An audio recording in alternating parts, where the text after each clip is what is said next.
Finalmente chegou a nossa primeira aula e eu tô muito animada com esse projeto, com esse conteúdo e com a presença de vocês. Mesmo online, eu posso sentir aqui uma energia boa vindo de vocês.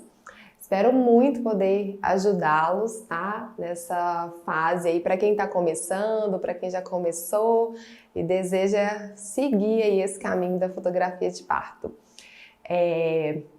Para quem está começando principalmente, ou já fotografa ou não, uma das coisas que são, assim, acho que mais importante, né, é compreender e conhecer mesmo o que está envolvido, assim, no espaço de nascimento, né, tanto no ambiente físico quanto emocional, e entender também os tipos de parto, né, por quê? Muitas vezes a família opta por um profissional, um fotógrafo, que já está acostumado ali a fotografar a família, fotografar o casamento, a gestação, né? E aí os convida para o parto. E chegando lá, é uma surpresa mesmo para esse fotógrafo que às vezes só tem uma experiência de parto ou seu próprio, ou de conhecidos, ou né, alguma coisa em relação assim que viu na novela, viu na televisão. E é bem diferente realmente na prática e a realidade. Primeira coisa assim, importante de lembrar é sobre a nossa cultura de nascimentos no Brasil, que normalmente ele está muito voltado, focado na equipe médica, no hospital. E recentemente, né, tem mudado muito isso. O foco do nascimento ele está voltando para a família, né? Como a mulher e a família como protagonistas desse evento. Então isso já é uma coisa já a se pensar.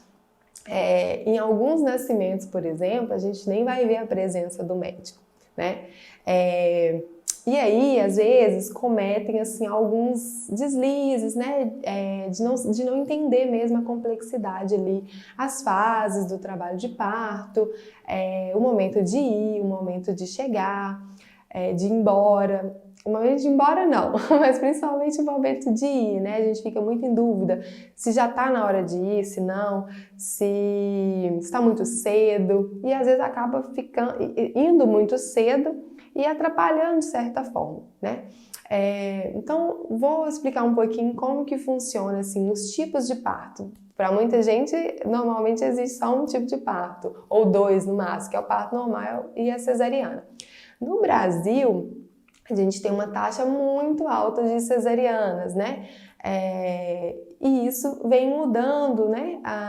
Bem recente, mulheres buscando mais um parto normal ou, na verdade, conseguindo ter um parto normal. A busca sempre foi grande, mas com muitos mitos, né? Envolvidos aí no parto, sobre uma certa incapacidade de conseguir e por outras questões também, a maioria desses partos acabam sendo cesarianos. Mas as nossas imagens até estão contribuindo com essa mudança, né? Os relatos, as imagens inspiradoras, né? Para essa mudança mesmo de informação. Então, o que seriam esses partos diferentes ou ambientes diferentes, né? E isso também diz muito sobre o cliente, né? A sua cliente, qual parto que ela está buscando, qual a informação que ela tem, qual o cuidado que ela tem. Isso tudo ajuda muita gente, inclusive, a se prevenir, a entender ali quais são os desejos dela, para a gente também entregar isso na forma de registros, né? Então, vamos lá. Primeiro entender assim, que existem os três tipos de parto, que seriam, ou vias de nascimento, né? Que é o parto natural, né? Que é um parto sem intervenção farmacológica, né? Sem anestesias, ocitocinas e qualquer outro tipo de medicamento ou intervenção mesmo. E esse parto ele pode acontecer tanto em casa quanto no hospital. Ou em trânsito, né? Tem vários bebês que acabam nascendo ali no caminho para o hospital. A segunda é o parto normal, que pode vir a ter aí uma intervenção médica, né, farmacológica, por exemplo, o uso de ocitocina, anestesia ou fórceps, né, algumas outras, ou outros recursos. E a cesariana, né, que aí já entra como uma cirurgia mesmo de grande porte. E aí, os ambientes, né, que eu queria que vocês soubessem, assim, por quê?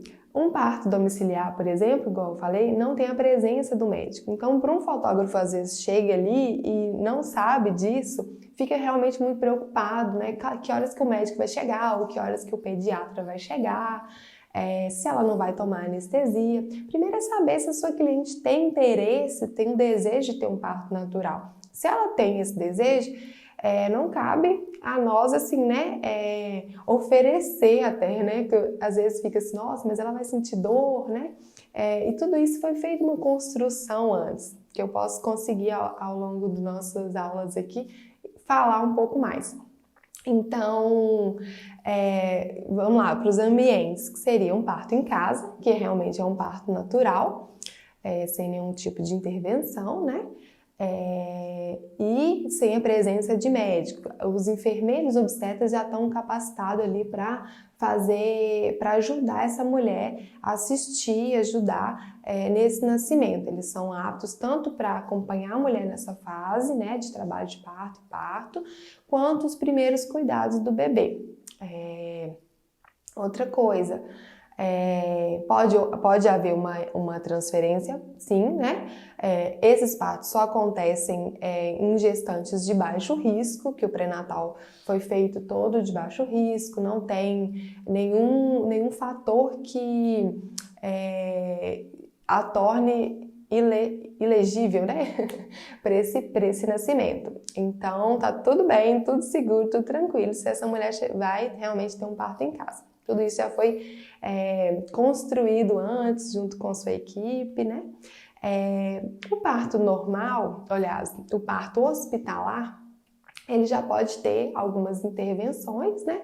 Mas também não quer dizer, pode ser que essa mulher continue com o desejo de ter um parto natural e dentro do hospital.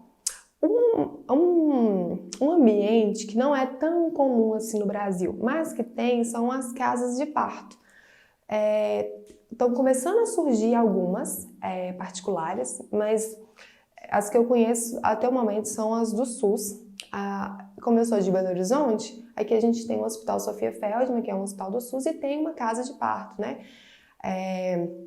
Que é como se fosse um parto em casa, é um anexo do hospital, no nosso caso aqui, que só atua também enfermeiros obstetras, não precisa da presença do médico por ser um parto de baixo risco, né? Acho que no Rio também, se não me engano, tem, e em alguns outros lugares do Brasil.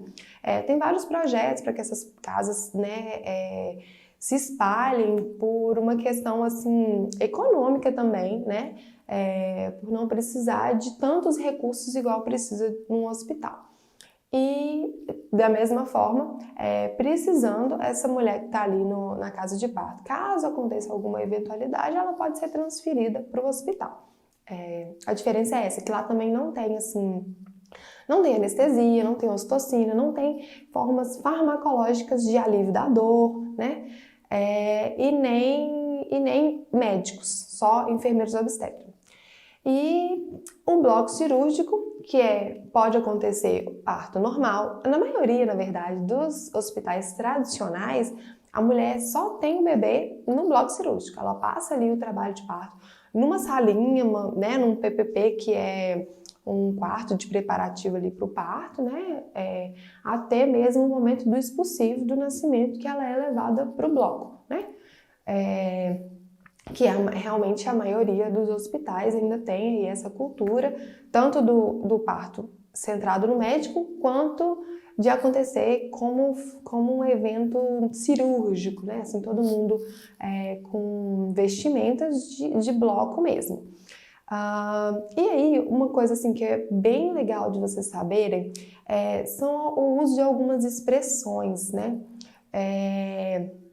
que ajuda a gente, às vezes, não só a se preparar, se adiantar para o que vai acontecer, quanto se colocar à disposição, às vezes, para ajudar a pegar, né, alguma coisa. Por exemplo, assim, o que seria a dilatação? O que a dilatação representa ali no trabalho de parto? Em qual fase que ela está? A gente consegue, às vezes, saber, mais ou menos, por causa da dilatação.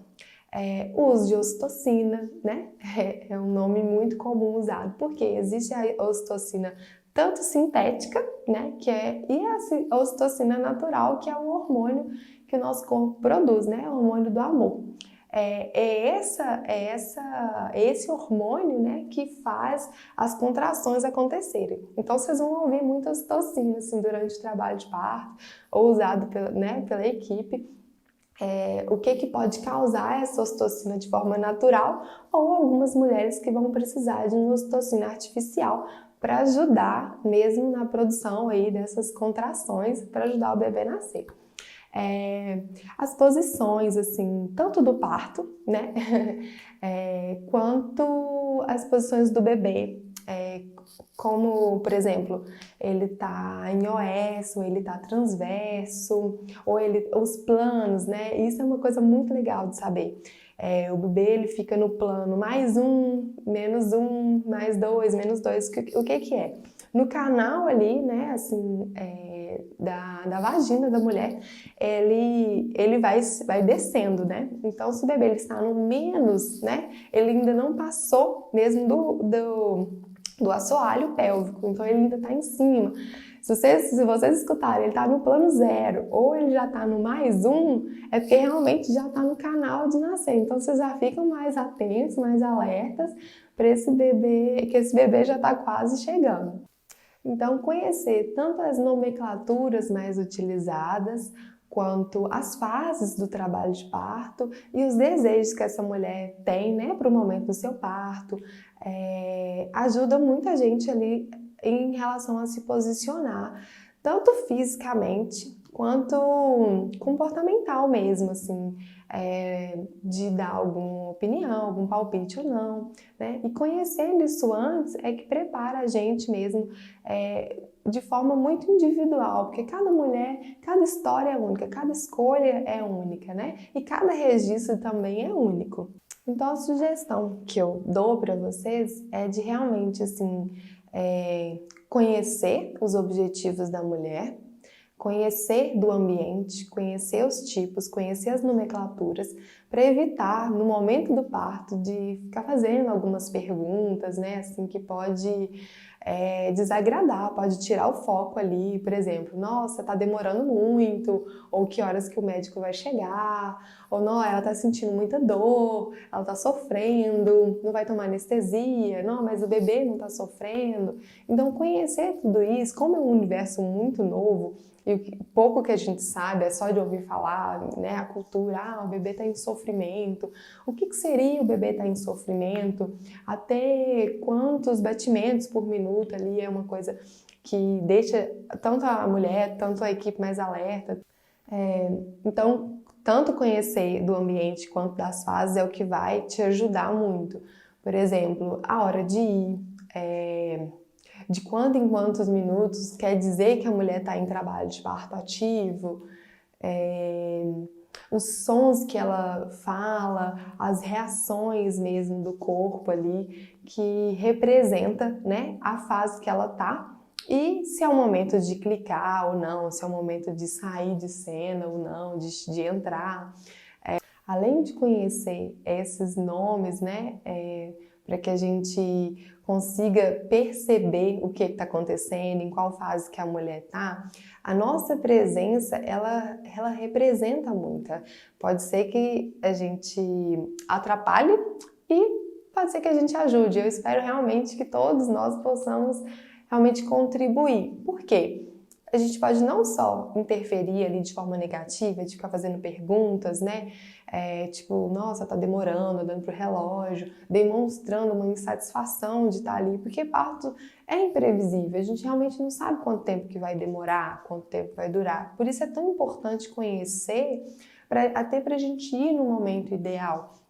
Outra coisa, a nossa presença lá tá sendo ainda uma construção de ser aceito, né? Até pouco tempo a gente só conhecia falar de equipes fechadas dentro do hospital. Então, ter uma postura ética, responsável, cuidadosa, não só ajuda a mulher em trabalho de parto, como também o nosso nome, né? A nossa fama, assim.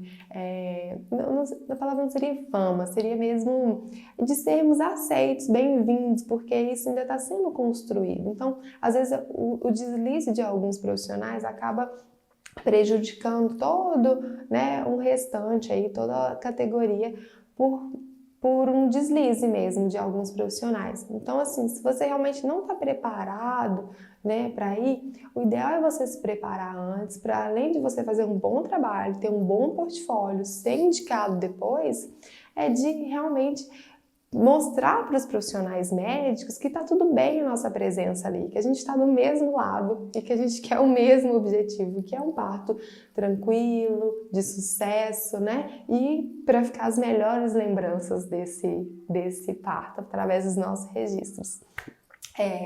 Espero que vocês tenham gostado desse conteúdo, dessa primeira aula, e a gente se vê na próxima.